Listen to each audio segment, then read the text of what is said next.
Hello everyone, I am Meenu और आप मेरे साथ सुन रहे हैं क्यों हम फिर मिल गए का एपिसोड नंबर 9। पूरा या अधूरा इश्क। हमेशा की तरह आज भी आरोही कॉलेज के लिए लेट थी। लेक्चर शुरू हो चुके थे। आरोही दौड़ते दौड़ते अपने क्लासरूम की तरफ जा रही थी कि इतने में ही वो किसी से टकरा जाती है। टकराने की वजह से आरोही और उस इंसान दोनों का सामान नीचे गिर जाता है। ये देखकर आरोही रुक जाती है और वो इंसान तुरंत नीचे को झुक जाता है चीज़ें उठाने के लिए। आरोही हड़बड़ाहट में कहती है, I am so sorry uncle, वो मेरा ध्यान ही नहीं गया। अंकल? उस इंसान के पीछे खड़े कुछ स्टूडेंट ये सुनकर जोर जोर से हंस पड़ते हैं। उनमें से एक कहता है, आयुष तेरा जिम जाना तो पानी में चला गया। अगले ही पल आरोही जब उस इंसान की ओर देखती है तो वो देखकर हैरान हो जाती है। उस इंसान का नाम आयुष था। बहुत ही ज़्यादा लंबी और मस्कुलर बॉडी, बिल्कुल किसी बॉलीवुड के हीरो जैसा। आरोही ये देखकर चुप हो जाती है। वो बस आयुष को देखती रह जाती है।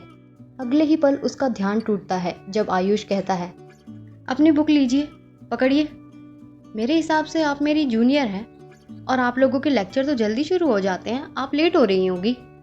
ये सुनकर आरोही कहती है, छोड़िए, क्या ही करूं, लेक्चर में जाकर जाऊंगी तो डांट पड़ेगी। ऊपर से मैंने अपना असाइनमेंट भी पूरा नहीं किया है।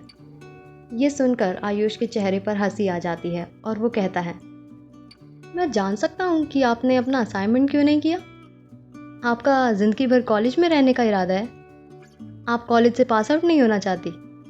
आरोही सुन के कहती है, अरे गलती मेरी नहीं है, मैं तो असाइनमेंट पूरे करने बैठी थी, लेकिन जैसे ही बैठी वैसे ही बारिश आनी शुरू हो गई तो मैं अपना काम नहीं कर पाई। आयुष सुनकर कहता है, बारिश और असाइनमेंट का क्या लेना देना? आप कच्चे घर में रहते हैं क्या जो बारिश का पानी अंदर आने लगा? एक्सक्यूज मी, आप जानते भी हैं कि मैं कौन हूँ? मैं राठौर परिवार से हूँ। कच्चा घर तो छोड़ो, मैं तो किसी घर में ही नहीं रहती, बल्कि मैं एक बहुत बड़े और आलीशान विला में रहती हूँ। मेरी कहानी थोड़ी सी कॉम्प्लिकेटेड है, पर चलिए मैं आपको समझाने की कोशिश करती हूँ। देखिए, मम्मी ने मुझे बोला था कि मुझे पौधों में पानी डालना है, क्योंकि मेरी मम्मी का मानना है कि हमें सारे काम नौकरों से नहीं करवाने चाहिए। मैं असाइनमेंट पूरा करने बैठती हूँ, लेकिन तभी मुझे याद आता है कि आज रात को 7 बजे DDLJ आने वाली है। तो अगर मैं असाइनमेंट पूरा करने के बाद पौधों को पानी डालने जाती तो मेरी मूवी निकल जाती। इसलिए मैंने डिसाइड किया कि मैं सबसे पहले पौधों में पानी डालूंगी।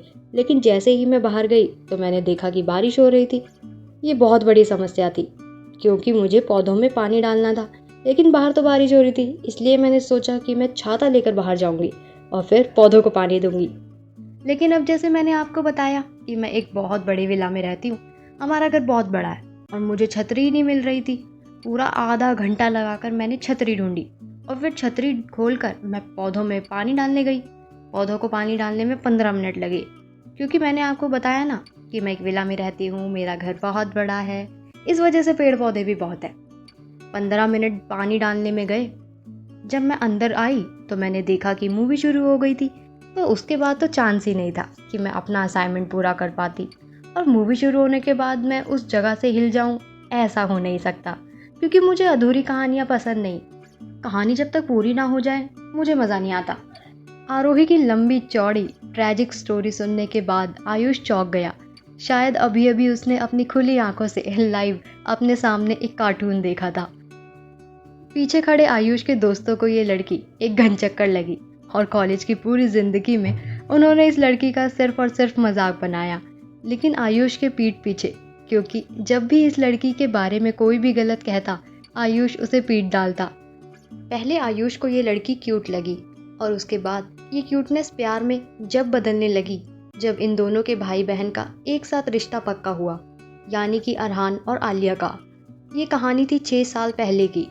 लेकिन आज से 5 साल पहले जब आलिया के भागने के बाद आरोही एक दिन कॉलेज आई तो उसके साथ जो हुआ वो हादसा जो वो कभी नहीं भूल पाई।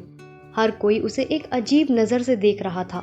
उसकी वजह ये थी कि जिस समय आरोही कॉलेज आई थी उस समय कपूर और राठौर, इन दोनों परिवारों के बीच की लड़ाई न्यूज़पेपर में ब्रेकिंग न्यूज़ बनकर छप चुकी थी। आरोही को भी इन नज़रों के सामने आना अच्छा नहीं लग रहा था। वो नज़रें जो उसे घूरती जा रही थी। लेकिन आरोही सिर्फ और सिर्फ अपनी पढ़ाई पूरी करना चाहती थी। कुछ ही समय बाद कॉलेज में फाइनल एग्जाम भी शुरू होने वाले थे। आरोही ने बहुत मुश्किल से अपने आप को समझाया था कि उसे सिर्फ 3 महीने और कॉलेज जाना है। आरोही, जो अपनी फैमिली की तरफ से बहुत परेशान थी, जब अपना एक लेक्चर अटेंड करके बाहर निकलती है तो वो तुरंत वॉशरूम की ओर चली जाती है। कुछ मिनटों बाद जब वो वॉशरूम से बाहर निकलती है तो कुछ लोग उसे घेर लेते हैं। वो लड़के थे जो आरोही से गंदी गंदी बातें करते हैं और उसे परेशान करने लगते हैं। जैसे ही उनमें से एक आरोही के बदन को छूता है तो उसे आरोही का बदन बहुत गर्म लगता है। आरोही को बुखार था, लेकिन उन लड़कों में से किसी को इस बात से फर्क नहीं पड़ता था। उनमें से एक कहता है, ये तो सच में बहुत हॉट है। आरोही की आंखों से आंसू टपक पड़ते हैं। वो उन लड़कों से एक कड़क आवाज में बात करने की कोशिश करती है, लेकिन उसकी तबीयत और बीते दिनों में उसके परिवार में जो कुछ भी हुआ उसका साथ नहीं देती। इस सब के दौरान आयुष बिल्कुल सामने खड़ा था, लेकिन आयुष ने एक भी कदम आरोही की ओर नहीं बढ़ाया।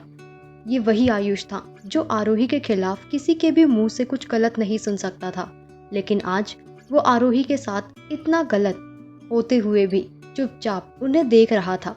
ऐसा लग रहा था जैसे उसका दिल आरोही को बचाना चाहता है, लेकिन उसके दिमाग ने उसके दिल को एक सोच की जेल में बंद कर दिया है। जैसे तैसे करके आरोही उन लड़कों को धक्का देकर वहां से भागकर निकल जाती है, लेकिन जैसे ही वो कॉलेज के गेट के बाहर निकलती है, सामने पुलिस और मीडिया दोनों का जमावड़ा होता है। मीडिया वाले उससे अटपटे सवाल पूछते हैं। आप एक बहुत बड़ी बिजनेस फैमिली से बिलोंग करते हैं, लेकिन खबरें हैं कि आपकी बहन अपने आशिक के साथ भाग गई है। अब आप क्या कहना चाहेंगे? इतने में ही सामने से पुलिस आती है और आरोही को गिरफ्तार कर लेती है। आरोही इस बात से अनजान थी कि उसने किया क्या है। उसके बाद जो कुछ भी हुआ सब बहुत तेज था। अगले ही दिन कोर्ट में उसकी पेशी होती है। आरोही को समझ नहीं आता उसका जुर्म क्या था, लेकिन फिर भी उसे उम्र कैद की सजा सुना दी जाती है। उसके पैर जब पुलिस की जीप की ओर बढ़ रहे थे, उसकी आंखें लगातार आयुष को देखे जा रही थी, जो कि कपूर परिवार की तरफ से कोर्ट में डेट अटेंड करने आया था। आरोही रोती हुई आंखों के साथ जीप में बैठ जाती है। सामने वो अपने माँ और बाप को रोते हुए लगातार देख रही थी। उतने में ही आयुष उसके पास आता है और उसे कहता है, मुझे बहुत पसंद है अधूरी कहानियाँ। अगर कहानी पूरी हो जाए तो उसमें मज़ा नहीं आता। उसका बिल्कुल अपोजिट जो आरोही ने आयुष को बोला था जब वो पहली बार मिले थे। आयुष दिखाना चाहता था कि वो आरोही से प्यार नहीं करता, लेकिन आरोही जानती थी आयुष सब अपने परिवार की वजह से कर रहा है। जीप शुरू हो जाती है और आरोही आयुष से आखिरी बार कहती है, हमारी कहानी पूरी हो या ना हो, पर मैं आशा करूंगी कि तुम्हारा प्यार मुकम्मल ज़रूर हो। जो भी तुम्हारी ज़िंदगी में आए वो लाख गुना खुशियाँ लेकर आए। तुम मुझसे प्यार करो या ना करो, but I love you uncle. Jeep चल पड़ती है। आरोही धीरे धीरे आयुष से दूर जा रही थी। बारिश शुरू हो जाती है और आयुष के आंसू बारिश की बूंदें ढक लेती है। 5 साल पहले जो कुछ भी हुआ था वो आयुष और आरोही एक दूसरे को देखने के बाद इन दोनों की आंखों के सामने फिर दोबारा एक बार दोहरा जाता है। आयुष आरोही से एक कड़क आवाज में पूछता है, तुम यहाँ क्या कर रही हो? आरोही आयुष से कहती है, प्लीज़ मेरी मदद कर दो। आलिया जी को गोली लगी है और उन्हें राजीव के गुंडे कहीं उठा कर ले गए हैं। शायद वो रोज़ होटल में है। प्लीज़ मेरी मदद कर दो। हाँ, ये वही आरोही थी जिसकी क्यूटनेस पे कभी आयुष मरा करता था। बाकी सब भले ही इसे बेवकूफ़ क्यों ना कहें, लेकिन आयुष के लिए आरोही सबसे अलग थी। आज वही आरोही बहुत परेशान थी। वो एक जिंदा लाश बन चुकी थी। आयुष उसकी हालत देखता है और अपना कोट उतार कर उसे दे देता है। वो आरोही को अपनी गोद में उठाता है और डिक्की से बाहर निकालता है। वो आरोही को देखता है और कहता है, तुम्हें यहाँ नहीं होना चाहिए। ये सुनकर आरोही कहती है, फ़र्क क्या पड़ता है? अगर जेल में रहूँगी तो भी वहाँ के लोग मुझे जानवर की तरह ट्रीट करेंगे, और अगर जेल से बाहर रहूँगी तो भी मेरे साथ ऐसा ही होगा। मैं हार चुकी हूँ। मुझे नहीं पता कब मैं ये दुनिया छोड़कर चली जाऊँ, लेकिन फ़िलहाल सिर्फ़ और सिर्फ मैं दीदी को बचाना चाहती हूँ। अब आयुष से अपने इमोशंस कंट्रोल नहीं होते। वो तुरंत आरोही के गले लग जाता है, लेकिन उसे एहसास होता है कि आरोही का पूरा बदन बिल्कुल ठंडा पड़ा है। जब आयुष आरोही को छूता है तो उसको ये समझ आ जाता है कि आरोही की तबीयत ठीक नहीं है, लेकिन वहीं आयुष के टच से आरोही के चेहरे पर एक मुस्कुराहट आ जाती है।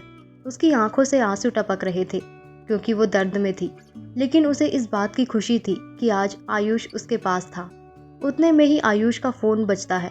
फ़ोन पर कोई कहता है, रोज़ होटल में आग लग गई है, सारी लड़कियां अभी भी अंदर है, ऊपर से यहाँ फायर ब्रिगेड को भी नहीं बुला सकते।